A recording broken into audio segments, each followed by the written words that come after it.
غريبة قوي علاقة الصداقة دي، برغم إنها علاقة حرة جدا، أنت بتختارها بكامل إرادتك، إلا إن ليها واجبات وحقوق أنا بشوف إنها مقدسة. في مثل بيقولك الصديق قبل الطريق. طب ليه قالوا المثل ده؟ وإيه معنى الصداقة اللي بجد؟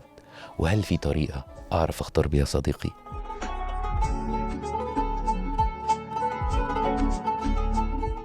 الناس دايما بتتكلم عن الحب كأنه أصعب علاقة في الحياة، بس الحقيقة لأ، الصداقة كمان مش سهلة، لأنها من غير عقود، بس بتكشفك أكتر من أي علاقة تانية. الصديق هو النسخة اللي بتختارها، بتحط فيها ثقتك، أسرارك، ضحكتك، وجعك، وتقول لنفسك الشخص ده أمان. لكن ما بناخدش بالنا إن كل اختيار لصاحب هو في الحقيقة انعكاس لاختيارك لنفسك. طيب، يعني إيه صداقة؟ الصداقة دي مش مجرد كلام على ورق، ولا مجرد شخص تقابله كل فترة. مرة واحد قال لي زمان: تعرف الصاحب امتى؟ قلت له: الصاحب وقت الضيق. قال لي: وقت ضيقه ولا ضيقك؟ اللي فهمته ساعتها ان مش مهم مين فينا اللي في ضيق، المهم ان احنا الاتنين بنقف مع بعض وقت الضيق.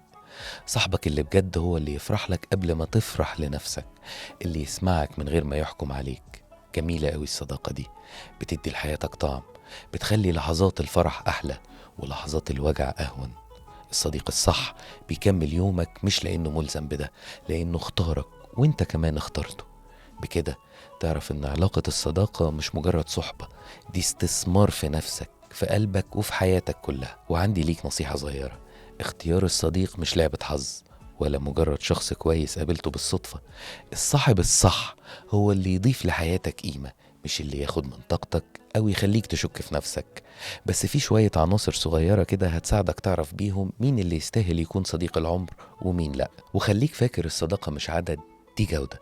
في رحلتك في الحياة هتكتشف إن الصديق الصح مش بس دعم، دي مراية بتفكرك أنت مين. واحد، القرب. الصداقة ما بتبدأش بخطة، بتبدأ بلحظة بسيطة: مكتب جنب مكتب، ترابيزة أو قاعدة في كافيه، أو حتى صدفة في ممر. الناس اللي بيعدوا جنبك كل يوم دول ممكن يكونوا باب لقدر جديد في حياتك.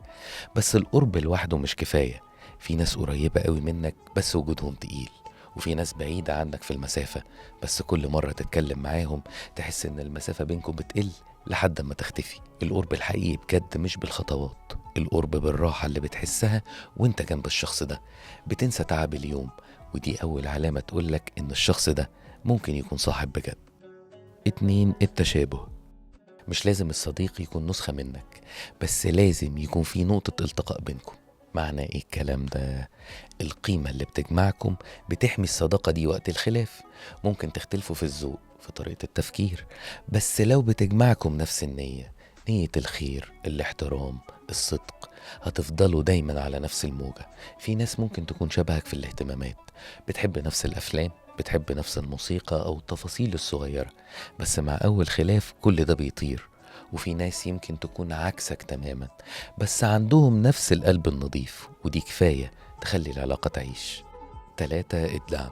الصداقة الحقيقية مش إن حد يسمعك وانت بتتكلم بس، لأ، لكن إنك تحس إنك بتتسمع فعلا. في ناس وجودهم من غير كلام كتير ولا نصايح جاهزة، مجرد إنهم حواليك وجعك بيهدى. وفي ناس العكس، كل مرة تفتح ليهم قلبك تخرج من القعدة موجوع. الدعم الحقيقي مش إنك تدي بس ولا إنك تاخد بس، هي مساحة أمان رايحة جاية، وقت أنا محتاجك تبقى جنبي، ووقت أنت تعبت ألاقي نفسي جنبك. اللي بيشاركك فرحتك بنفس الصدق اللي بيشارك بيه حزنك هو الصديق اللي يستاهل يطمنك وجوده. أربعة، الثقة مع الوقت. الثقة مش بتطلب بوعد، بتتبني بهدوء من غير ما ناخد بالنا. من أول سر صغير ما تقلش، لنظرة صدق كنت محتاجها، لحد تصرف بسيط حسسك بالأمان.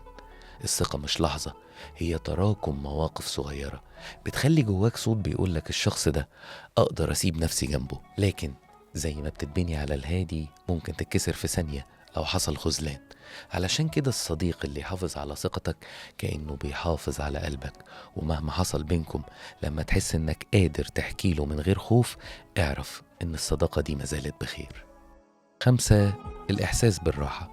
الصديق الحقيقي مش بس اللي بيضحكك، ولا حتى بس اللي بيهديك، اللي بتبقى معاه من غير ما تفكر كل كلمة هتتفسر ازاي، من غير ما تلبس وشوش علشان ما تتهاجمش أو تتحاكم. الراحة النفسية مع حد ما بتتفسرش، دي بتتحس بس، بتحس إنك مش محتاج تتجمل ولا تثبت إنك كويس. اللي بيسمع صوتك وقت ضعفك من غير ما يقلل منك، اللي يشوف دموعك من غير ما يجرحك، ده مش مجرد صاحب، ده إحساس بأمان متجسد في إنسان. لو لقيت شخص يخليك تكون نفسك بالكامل، احمد ربنا، لأنك وقتها ما لقيتش صاحب، انت لقيت بيت تسكن فيه.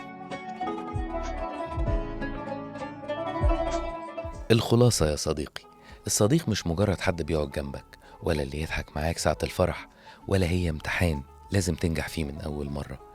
اختيار الصديق ده رحلة، مش مجرد صدفة. كل مرة تغلط هتلاقي نفسك بتتعلم، وكل مرة تختار صح بتقربك أكتر من الناس اللي قلبهم على قلبك. وخد بالك، مش كل حد قالك أنا معاك فعلا كان معاك، ولا كل اللي مشي كان خسارة. في ناس وجودهم درس، وفي ناس وجودهم نعمة. وفي النهاية، الصداقة الحقيقية مش كام واحد حواليك، لكن مين فضل معاك بعد ما شافك على حقيقتك. سلام.